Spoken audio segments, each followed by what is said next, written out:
Thank you brother, thank you so much. దేవాది దేవుడు మరొక రోజు ఈసీవైలో వాక్య పరిచర్య చేయడానికి నాకు ఇచ్చిన అవకాశంను బట్టి ఆయనను ఎంతగానో స్తుతిస్తూ ఉన్నాను.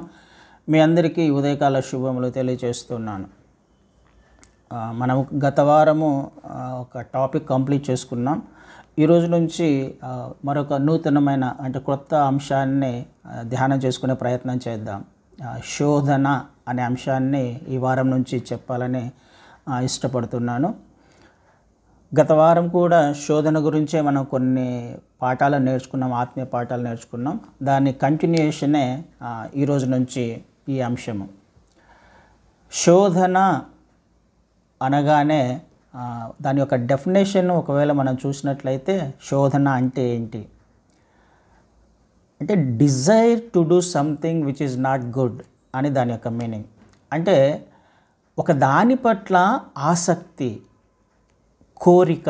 అయితే ఆ కోరిక దేని పట్ల కలుగుతుంది అని అంటే మంచిది కాని దాని పట్ల కోరిక కలుగుతుందంట. శోధన దేని చేత మనం శోధింపబడతాము? ఒక వ్యక్తి, ఒక ఆత్మీయుడు శోధింపబడుతున్నాడు అని అంటే అది మంచిది కానిదై ఉంటుంది అని అర్థం. దాని మీనింగే అది. శోధింపబడుతున్నాము అని అంటే ఒక ఆశ పుడుతుంది, ఒక కోరిక పుడుతుంది. అయితే అది దేవుని చిత్తం కాదు, అది మంచిది కాదు. అది మన జీవితానికి అది కీడుని తెచ్చేదిగా ఉంటుంది. దానినే శోధన అంటున్నాం. మనము గత వారం కూడా పౌలు గారి జీవితంలో మనం చూసాం.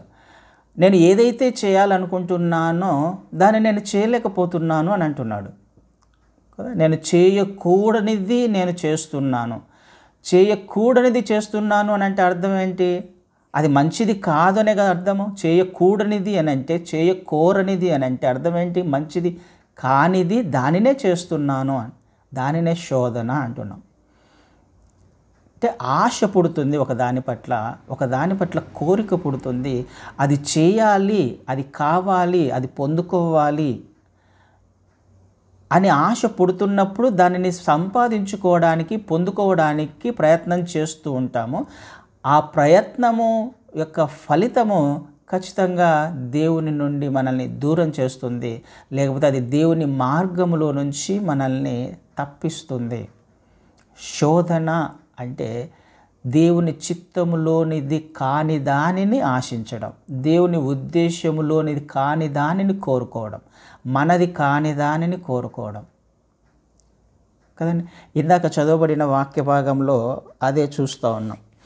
40వ వచనంలో, ఆయన మరలా శిష్యుల వద్దకు వచ్చి వారు నిద్రించుట చూసి, ఒక గడి అయినను నాతో కూడా మేల్కొని ఉండలేరా? మీరు శోధనల్లో ప్రవేశింపకుండానట్లు మెలకువగా ఉండి ప్రార్థన చేయుడి.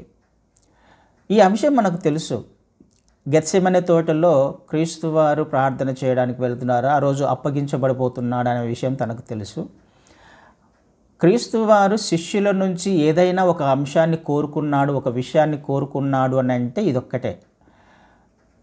శిష్యుల నుంచి ఆయన తన కొరకు ఒక దానిని కోరుకున్నాడు. ఏంటి? నాతో పాటుగా ఉండి ఒక గడియ మెలకువగా ఉండండి అని, నాతో కలిసి ఒక గడియ ప్రార్థన చేయండి అని.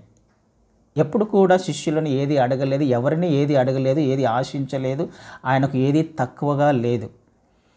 అయితే ఏదైనా శిష్యుల నుంచి తన కొరకు ఏదైనా కోరుకున్నాడు అని అంటే, నా కొరకు ప్రార్థన చేయండి, ఒక గడియ నాతో కలిసి మెలకువగా ఉండండి. అయితే ఎందుకు మెలకువగా ఉండమంటున్నాడు, ఎందుకు ఇది కోరుకుంటున్నాడు అని అంటే అక్కడ రాయబడిన మాట, మీరు శోధనలో ప్రవేశింపకుండునట్లు మెలకువగా ఉండి ప్రార్థన చేయండి. శోధన ఎందుకు వస్తుంది అంటే ఖచ్చితంగా శోధన వస్తుంది. అది మనకి ఎండింగ్ అయిపోయేసరికి శోధన ఎందుకు వస్తుంది అనేది నేర్చుకుంటాం. అయితే శోధన వస్తున్నప్పుడు శోధన రాకుండా ఉండాలంటే ఏం చేయాలి అనేది మాత్రము ప్రభువైన క్రీస్తు వారు స్పష్టంగా రాస్తున్నారు అక్కడ. మీరు శోధనలో క్షమించండి, మీరు శోధనలో ప్రవేశించకుండా ఉండాలి అని అంటే, శోధనలో ప్రవేశించకుండా ఉండాలి అంటే ఒక మార్గాన్ని ఆయన ఇక్కడ మనకు ఖచ్చితంగా బోధిస్తున్నారు. ఏం చేయాలి?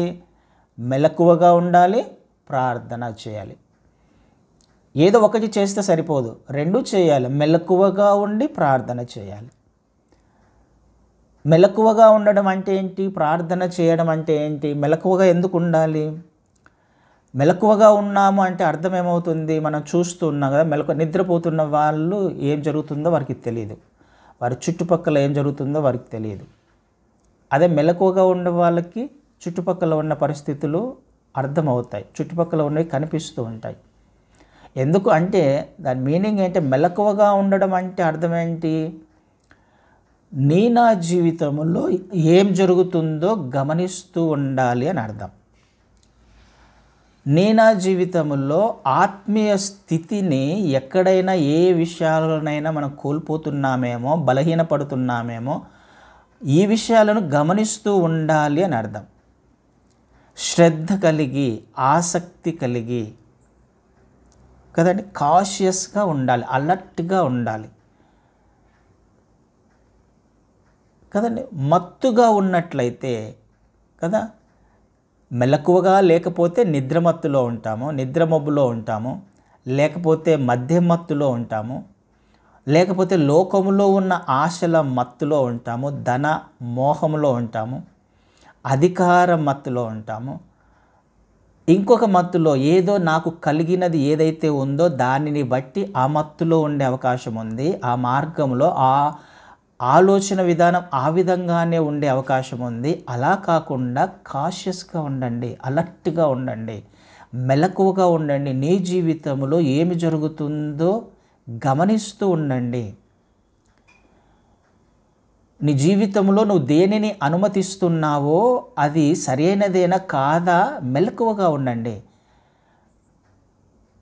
అది సెన్స్ చేయగలగాలి. నా జీవితంలో నేను అనుమతిస్తున్న పరిస్థితి ఇది దేవుని చిత్తమా కాదా, దేవుని మార్గమా కాదా అనే అలర్ట్ అనే కాన్షియస్ మనకు ఉండాలి. దానిని గమనిస్తూ ఉండండి. మెలకువగా ఉన్నప్పుడు, ఆత్మీయ మెలకువ కలిగి ఉన్నప్పుడు ఈ విషయాలు మనకు అర్థమవుతాయి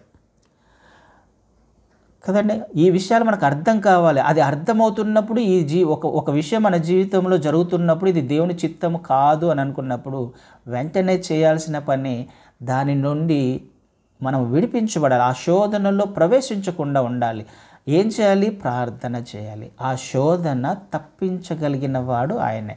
అందుకనే మన పరలోక ప్రార్థనలో కూడా ప్రార్థన చేస్తూ ఉంటాం కదా, శోధన నుండి నన్ను తప్పించుము కదా. శోధన నుంచి తప్పించేవాడు ఆయన. శోధనలు వస్తూ ఉన్నప్పుడు వాటిని చేయాలి అనే ఆశ అయితే మనకు పుడుతుంది. కానీ తప్పించబడాలి అని అంటే మాత్రం నీ అంతకు నువ్వు బయటికి రాలేవు. ఆ శోధనకు లొంగిపోకుండా నీ అంతకు నువ్వు బయటికి రావాలి, ఆ శక్తి నీకు కావాలి అని అంటే ప్రార్థన చేయండి. ఇక్కడ గమనించాల్సిన విషయము, మీరు శోధనలో ప్రవేశింపకుండానట్లు అని రాయబడింది. మీరు అని అంటే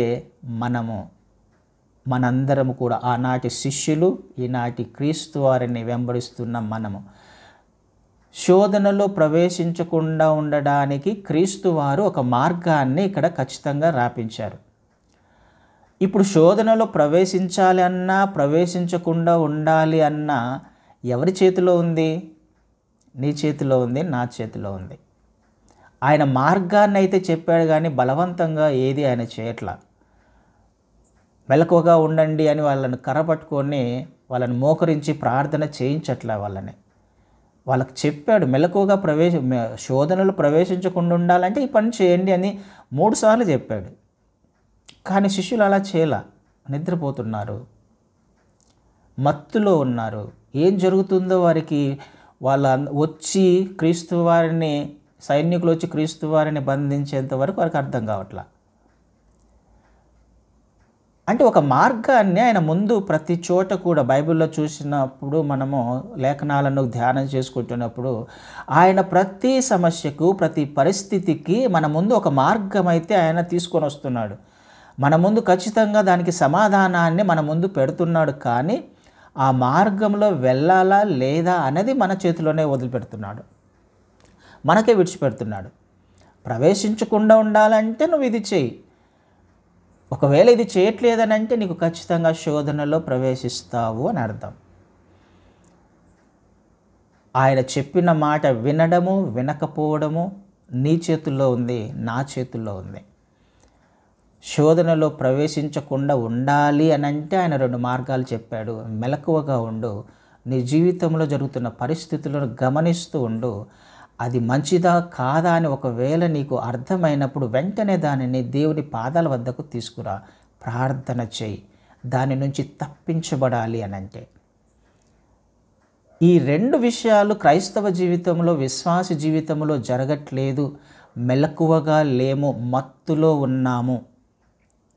అది ఏ మత్తు అయినా కావచ్చు, ఏ నిద్రమత్తు అయినా కావచ్చు, ఏ అలక్ష్యమైనా కావచ్చు, ఏ అప్రమత్తత అయినా కావచ్చు. అలా ఉన్నాము అని అంటే వెంటనే జరిగే పని మనము శోధనల్లో పడిపోయాము అని అర్థం. శోధనలోకి ప్రవేశించాము అని అర్థం. శోధింపబడుతున్నాము అని అంటే శోధనకు లొంగిపోయాము అని అంటే మనం మెల్లమెల్లగా దేవుని మార్గములో నుండి దూరంగా వెళ్ళిపోతున్నాము అని అర్థం. శోధింపబడడం తప్పు కాదండి, శోధనకు లొంగిపోవడం తప్పు. శోధనలు ఖచ్చితంగా వస్తాయి, ప్రతి ఒక్క విశ్వాసికి శోధనలు ఖచ్చితంగా వస్తాయి. క్రీస్తు వారికే శోధనలు వచ్చాయి, ఆయననే శోధింపబడ్డాడు కానీ లొంగిపోలేదు. శోధనలు ఖచ్చితంగా మనకు వస్తాయి. అయితే శోధింపబడుతున్నామా, శోధింపబడట్లేదా అనే విషయం మాత్రం మన చేతుల్లోనే ఉంది. శోధింపబడకూడదు అని అంటే ఆయన చెప్పిన ఒక మార్గము ఖచ్చితంగా మన ముందు ఉంది. ప్రార్థన చేయండి, మెలకువగా ఉండండి, పాము వలె వివేకముగా ఉండండి, దానిని గమనిస్తూ ఉండండి. నీ జీవితంలో ఏం జరుగుతుందో గమనిస్తూ ఉండండి. దానిని దేవుని పాదాల వద్దకు తీసుకురండి, ప్రార్థన చేయండి. ఆయన శోధన నుండి తప్పిస్తాడు కదండి, ఖచ్చితంగా రాయబడింది. అంత మాత్రం కాకుండా ఇక్కడ శోధన ప్రవేశించకుండా ఒక మార్గాన్ని అయితే ఆయన చెప్పాడు. ఇంకొక విషయాన్ని ఏం చెప్తున్నాడు అక్కడ ఆయన, మెలకుగా ఉండి ప్రార్థన చేయండి, ఆత్మ సిద్ధమే కానీ శరీరము బలహీనమని పేతురుతో చెప్పి. శరీరము బలహీనము, ఆత్మ సిద్ధమే అంటే ఈ మాట చెప్పి, ఈ మాట ఎందుకు చెప్పాడు? ప్రవేశించకుండా ఉండాలి అంటే ఈ పనులు చేయండి అన్నాడు. మెలకువగా ఉండండి, ప్రార్థన చేయండి అని చెప్పి ఆత్మ సిద్ధమే, శరీరము బలహీనము అని చెప్తున్నారు. ఈ మాట ఎందుకు చెప్పాడు? శోధన ఏ విధంగా మన జీవితంలోకి వస్తుంది అనే దానికి ఆయన ఈ మాట చెప్తున్నాడు. శోధన మన జీవితంలో దేని ద్వారా ప్రవేశిస్తుంది? ఆత్మ సిద్ధంగా ఉంది, శరీరము బలహీనంగా ఉంది. ఆత్మ దేవుని చిత్తము చేయాలి అని అనుకుంటుంది. క్రీస్తు వారు చెప్తున్నారు మెలకువగా ఉండండి అంటే వారి ఆత్మ మెలకువగా ఉండడానికే ప్రయత్నం చేస్తుంది, కానీ వారు మాత్రం నిద్రపోతున్నారు. వాళ్ళు కళ్ళు బరువెక్కాయి, నిద్రమత్తులో ఉండిపోయారు. అంటే వారి శరీరము బలహీనంగా ఉంది. ఆ బలహీనతల్లో నుంచి మన జీవితంలోకి శోధన వస్తుంది. శరీరం యొక్క బలహీనత నీ జీవితంలో, నా జీవితంలో మనం ఏ ఏరియాలో బలహీనంగా ఉన్నామో ఒక్కసారి జ్ఞాపకం చేసుకుందాం. ఆత్మ ఎప్పుడు కూడా శోధింపబడదు. అది దేవుడు పెట్టిన దీపము, దేవుడి నుంచి వచ్చింది. అది ఆత్మ శోధింపబడదు. ఆత్మకు శోధనకు సంబంధం లేదు. అయితే ఏది శోధింపబడుతుంది? శరీరము శోధింపబడుతుంది. బలహీనంగా ఉన్న ఏరియాలోనే వాడు ప్రవేశిస్తాడు. వర్షం పడుతుంది, బాగా వర్షం పడుతుంది, ఇంట్లోకి నీళ్లు కారుతున్నాయి అని అంటే అర్థం ఏంటి? ఏదో లీక్ అయింది అని అర్థం. ఇంట్లోకి నీళ్ళు వస్తున్నాయంటే ఇల్లు ఎక్కడో లీక్ అయింది. ఆ లీక్ లేకపోతే లోపలికి నీళ్లు రావుగా. అంటే బయట వర్షం ఎప్పుడు ఉండనే ఉంటుంది, బయట శోధనలు ఎప్పుడు ఉండనే ఉంటాయి. అయితే ఆ శోధన ఎప్పుడు నాలోకి వస్తుంది అని అంటే ఏదో లీకేజ్ ఉన్నప్పుడు. ఆ లీకేజ్ ఎక్కడుంటుంది? శరీరంలో ఉన్నప్పుడు. నా జీవితాన్ని శోధకుడు మలినము చేయడానికి ప్రయత్నం చేస్తూనే ఉంటాడు. ఆ మలినము చేసే అవకాశాన్ని నేనే ఇస్తున్నాను. ఏ విధంగా? నా శరీరంలో ఉన్న బలహీనత వలన. అది నా కన్నే కావచ్చు, నా నాలుకే కావచ్చు, నా మాటే కావచ్చు, నా హృదయమే కావచ్చు, నా చూపు కావచ్చు, నా క్రియలు కావచ్చు, అది ఏదైనా కావచ్చు, నా శరీరంలోని బలహీనత, శరీర ఆశలు, కోరికలు, అది ఏదైనా కావచ్చు, దాని ద్వారా నా జీవితంలోకి ప్రవేశిస్తుంది. శరీరము బలహీనము. నువ్వు బలంగా ఉన్నావు అనుకోండి, నువ్వు గమనిస్తూ ఉన్నావు, నీ చూపు ద్వారా అలర్ట్గా ఉన్నావు, మాట ద్వారా అలర్ట్గా ఉన్నావు, ఆలోచనలో అలర్ట్గా ఉన్నావు, వాడు ప్రవేశించే అవకాశం ఎక్కడుంది? ఖచ్చితంగా ఉండదు కదా. అయితే నువ్వు ఎక్కడైతే బలహీనంగా ఉన్నావో ఆ బలహీనతలో నుంచి వాడు ఎంటర్ అయిపోతాడు నీ జీవితంలోకి. ఆలోచన చేద్దాం. మన జీవితాలలో ఆత్మ సిద్ధంగానే ఉంటుంది, ప్రార్థన చేసుకోవాలని ఉంటుంది, ప్రార్థనకు రావాలని ఉంటుంది, వాక్యం చదవాలని ఉంటుంది, సహవాసంలో గడపాలని ఉంటుంది. కానీ గడపలేం, రాలేం, చదవలేం, ప్రార్థన చేయలేం. బలహీనత, శరీరంలోని బలహీనత. ఈ బలహీనతనే మన జీవితంలోకి శోధనను తీసుకొస్తుంది. ఆలోచన చేద్దాం ప్రియ సహోదరి సహోదరుడా. ప్రతి క్రైస్తవుడు ఖచ్చితంగా ఈ శోధన గుండా వెళ్ళవలసిందే, వెళుతూ ఉన్నాడు. అయితే శోధింపబడుతున్నాడా లేదా అనేది మనల్ని మనము పరిశీలించుకోవాలి. మెలకువగా ఉండి పరిశీలించుకోవాల్సిన అవసరము ఖచ్చితంగా ఉంది. శోధింపబడుతున్నామా లేదా? ఆ శోధనను అనుమతించేది మనమే. ఇక్కడ క్రీస్తు వారు కూడా ఒక ప్రార్థన చేస్తున్నారు. క్రీస్తు వారి బలహీనత ఏంటి? క్రీస్తు ఇక్కడ చదివినప్పుడు ఈ 42వ వచనంలో,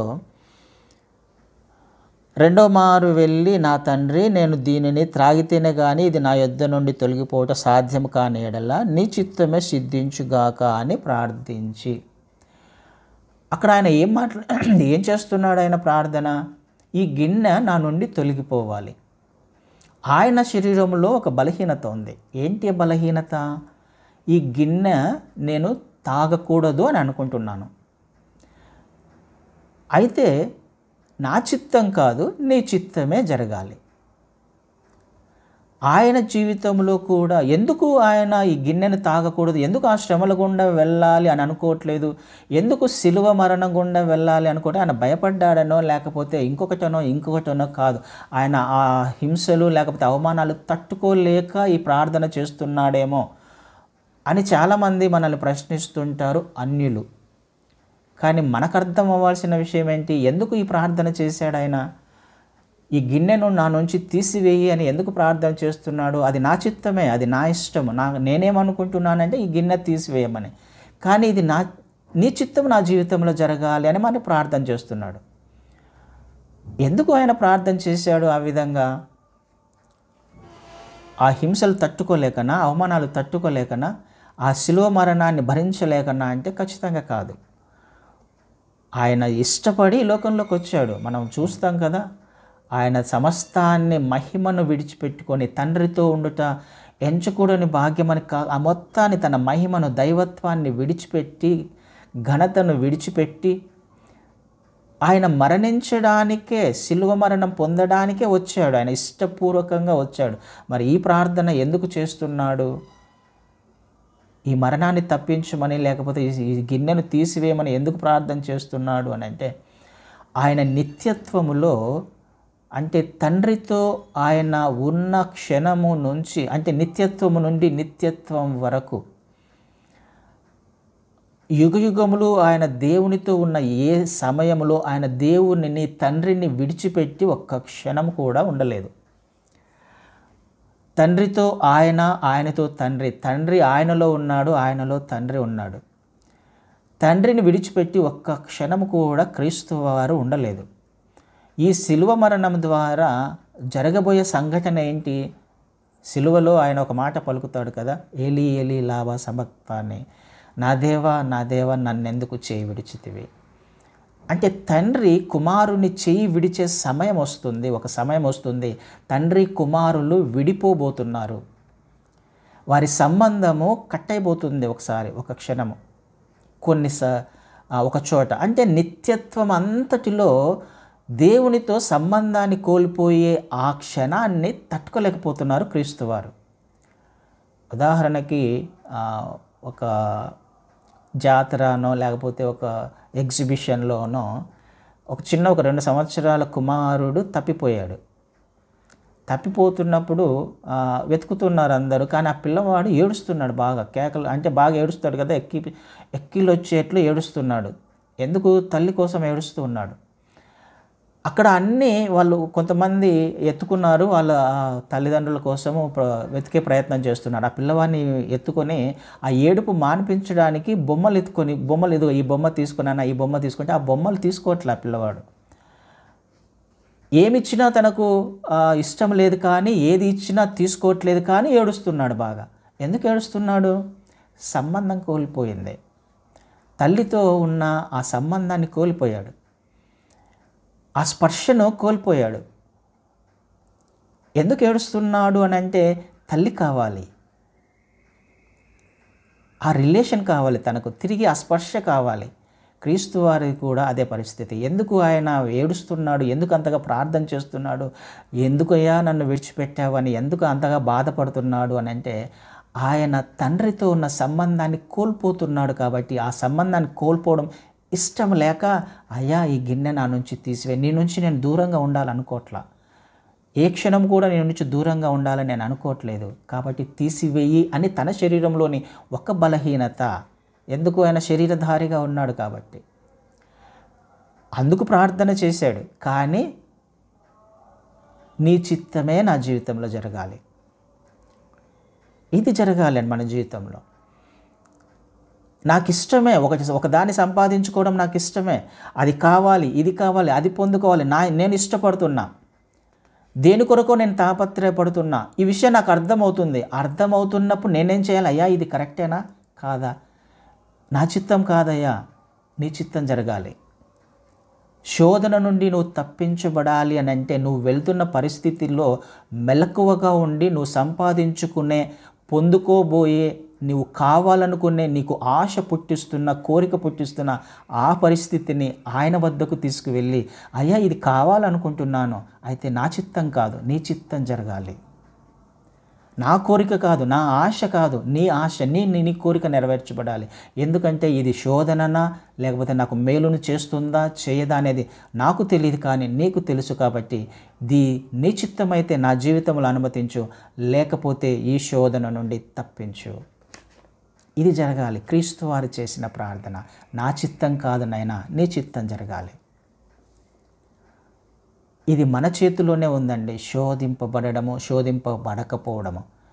మెలకువగా ఉన్నవాడు శోధనలోకి లొంగిపోయే అవకాశం లేదు. అందరూ శోధింపబడిన వారే. బైబిల్లో ఎవరిని చూసినా ఆది నుంచి మనం గమనించినట్లయితే ఆదాము శోధింపబడ్డాడు, కానీ శోధనకు లొంగిపోలేదు. అవ్వ శోధింపబడింది, శోధనలకు లొంగిపోయింది. శోధింపబడ్డారు, అవ్వ శోధింపబడింది, శోధనకు లొంగిపోయింది. ఏశావు శోధింపబడ్డాడు, శోధనకు లొంగిపోయాడు ఒక పూట కూటి కోసం. దావీదు శోధింపబడ్డాడు, పాపం చేశాడు బత్షెబాతో. ఇస్కరియోతు యూదా శోధింపబడ్డాడు, పాపం చేశాడు. ఫలితం ఏంటి? శిక్ష కదండి. అందరూ శిక్షించబడిన వాళ్ళే, పనిష్మెంట్ ఉంది. అది తెలుసుకోకపోతే, అది శోధన అని తెలుసుకోకుండా మన ఆశలు, మన కోరికలు తీర్చుకోవడానికి ప్రయత్నం చేస్తే దానికి తగిన ఫలితాన్ని కూడా అనుభవించే అవకాశము ఖచ్చితంగా ఉంది. శోధనకు లొంగిపోతే ఏమైపోతుంది? పాపమేగా. శోధకుడు వాడు, అపవాదికి ఒక పేరు శోధకుడు అని. శోధన తీసుకొచ్చేది వాడు. అందుకు అది కూడా మనం చూస్తాం కదండి, యాకోబు పత్రికల్లో ఆ మాట కూడా చూస్తాం. యాకోబు పత్రిక 1వ అధ్యాయంలో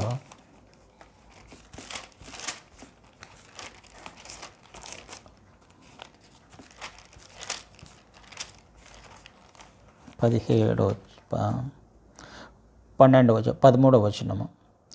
దేవుడు కీడు విషయమై శోధింపబడనేరడు, ఆయన ఎవరిని శోధింపడు కనుక ఎవడైనాను శోధింపబడినప్పుడు నేను దేవుని చేత శోధింపబడుచున్నానని అనకూడదు. శోధన ఎవరి నుంచి వస్తుంది? దేవుడి నుండి రాదు. ఎవరి నుంచి వస్తుంది? అపవాది నుండి. వాడి పేరు, అపవాదికి పేరు శోధకుడు. ఒకవేళ ఎవరైనా శోధింపబడుతున్నారు అని అంటే దేవుని చేత నేను శోధింపబడుతున్నాను అని అనకూడదు. అసలు దేవుడు శోధించాడు, శోధింపబడడు.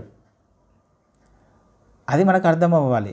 మనం ఒక్కొక్కసారి ప్రార్థనలో కూడా, లేకపోతే ఎవరితో మాట్లాడుతున్నప్పుడు కూడా ఈ మాటలు అంటుంటాం. శోధింపబడుతున్న దేవుడు ఎందుకు నాకు ఈ శోధనలు తీసుకొచ్చాడో అని అంటుంటాం. పొరపాటు అది, చాలా తప్పది. ఎవరితో పోలుస్తున్నాం అప్పుడు దేవుడిని మనం? నేను శోధింపబడుతున్నాను, దేవుడు నాకు శోధనలు తీసుకొస్తున్నాడు, మరి ఆ శోధన ఎందుకు దేవుడు అనుమతించాడో నా జీవితంలో అని అంటున్నాము అని అంటే అది తప్పుగా మాట్లాడుతున్నాం మనం. దేవుడు ఎట్టి పరిస్థితుల్లో మనల్ని శోధించడు. శోధకుడు సపరేట్, శోధించేవాడు సపరేట్గా ఉన్నాడు. వాడి పేరు శోధకుడు, అపవాది. ఇది ఆలోచన చేయాలి. శోధన వాడు తీసుకొని వస్తుంటాడు. వీళ్ళందరినీ, మన గొప్ప సేవకులను, దైవ సేవకులను, బైబిల్లో ఉన్న వారిని శోధించాడు. కొంతమంది శోధనకు లొంగిపోయారు, తగిన శిక్షను కూడా అనుభవించారు. శోధన పాపాన్ని తీసుకొని వస్తుంది. ఈ పాపము మనకు ఏదో విధంగా దేవుని నుండి ఎందుకు ఈ శోధనలు వస్తున్నాయి అని అంటే, ఆదాము శోధింపబడ్డాడు కానీ శోధనకు లొంగిపోలేదు. ఆ విషయం మనం చూసాం ఇంత లాస్ట్ టైం, అందుకని దాని గురించి చెప్పట్లేదు. తిమోతిలో చూస్తాం అది. అవ్వ శోధింపబడింది, అవ్వ శోధనకు లొంగిపోయింది, పాపం చేసింది. పాపం వచ్చింది అక్కడి నుంచి కదా. శోధనకు లొంగిపోతే పాపము వలన మరణము, లేకపోతే శిక్ష, పనిష్మెంట్ ఉంటుంది. దేవుని సన్నిధిలో నుంచి గెంటివేయబడ్డాడు. ఏశావు శోధింపబడ్డాడు. ఒక పూట కూటి కోసము దేవుని చిత్తములో నుండి తప్పిపోయాడు. జ్యేష్ఠత్వాన్ని కాదనుకున్నాడు. తర్వాత ఎంతగా ఏడ్చినా, మారు మనస్సు పొందాలని ప్రయత్నం చేసినా ఏడ్చాడు. హెబ్రీలకు రాసిన పత్రికలో చూసాం. కానీ అక్కడ ఆల్రెడీ సమయం మించిపోయింది, ఫలితం లేదు. మారు మనస్సుగా ఎంతగా ఏడ్చి ఆశీర్వాదాలు కోల్పోయానని ఎంత బాధపడినా అక్కడ మించిపోయింది. శోధింపబడ్డాడు, దేవుని చిత్తములో నుంచి తప్పిపోయాడు. అందుకనే నేను ఏశావును ద్వేషించి తినే, యాకోబును ప్రేమించి తినే. దావీదు శోధింపబడ్డాడు. తన కుమారుణ్ణి, బెత్షెబా ద్వారా కలిగిన కుమారుడు చనిపోయాడు. పనిష్మెంట్ ఉంటుంది. ఆలోచన చేసే ప్రయత్నం చేద్దాం. శోధింపబడము మన చేతిలో ఉంది. ఇస్కరియోతు యూద పరిస్థితి ఏంటి? శోధింపబడ్డాడు తన బలహీనతను బట్టి, శరీరంలో ఉన్న తన బలహీనతను బట్టి. వీళ్ళందరూ కూడా బలహీనతలను బట్టి శోధింపబడ్డారు. శరీరము బలహీనము, ఆత్మసిద్ధమే కానీ శరీరము బలహీనము. వారి బలహీనతను బట్టి శోధింపబడి పాపాన్ని వారి జీవితంలోకి తెచ్చుకొని శిక్షను కూడా అనుభవించారు. ఇది మన ముందు ఉంచిన దుష్టాంతరాలు, ఎగ్జాంపుల్స్ మన ముందు ఉన్నాయి. అందుకనే ఈ మాట రాయించాడు. ఈ ఒక మార్గాన్ని ఆయన మన ముందు పెట్టాడు. ఏంటి ఆ మార్గము? మెలకువగా ఉండండి, ప్రార్థన చేయండి. మెలకువగా ఉండి ప్రార్థన చేయండి. దేవుడు మనల్ని శోధించడు, ఆయన శోధింపబడడు. అయితే శోధన అందుకని యాకోబు పత్రికలోని కింద ఒక మాట ఉంది, 14వ వచనంలో, ప్రతివాడును తన స్వకీయమైన దురాశ చేత ఈడ్వబడి మరులు కొల్పబడిన వాడే శోధింపబడతాడు. ఏ విధంగా శోధింపబడతాడు ఒక వ్యక్తి? దురాశ వలన, తనలో ఉన్న దురాశ వలన కదండి. అది శరీరంలో ఉన్న దురాశ వలన. శరీర సుఖం కోసమో, లగ్జరీ లైఫ్, కంఫర్టబుల్ జీవితం కోసమో, ఏదైనా కావచ్చు, అది మనం ఏ పేరైనా పెట్టుకోవచ్చు. అది దేవుని నుండి దూరం చేస్తుంది.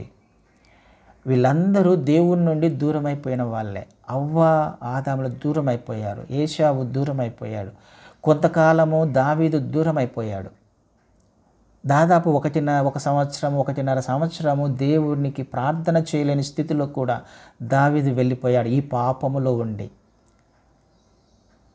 ఇస్కరియోతు యూదా దేవుని నుండి అసలు కొట్టివేయబడ్డాడు, తన లిస్టులో నుంచే దూరం అయిపోయాడు. ఎందుకు శోధనలు వస్తాయి అని అంటే, మొదటి నుంచి కూడా వాడి ప్రయత్నం ఏంటి? శోధనల ద్వారా ప్రేరేపించబడి తప్పు చేసి, పాపము చేసి దేవుని సన్నిధిలో నుంచి దూరం చేయడం.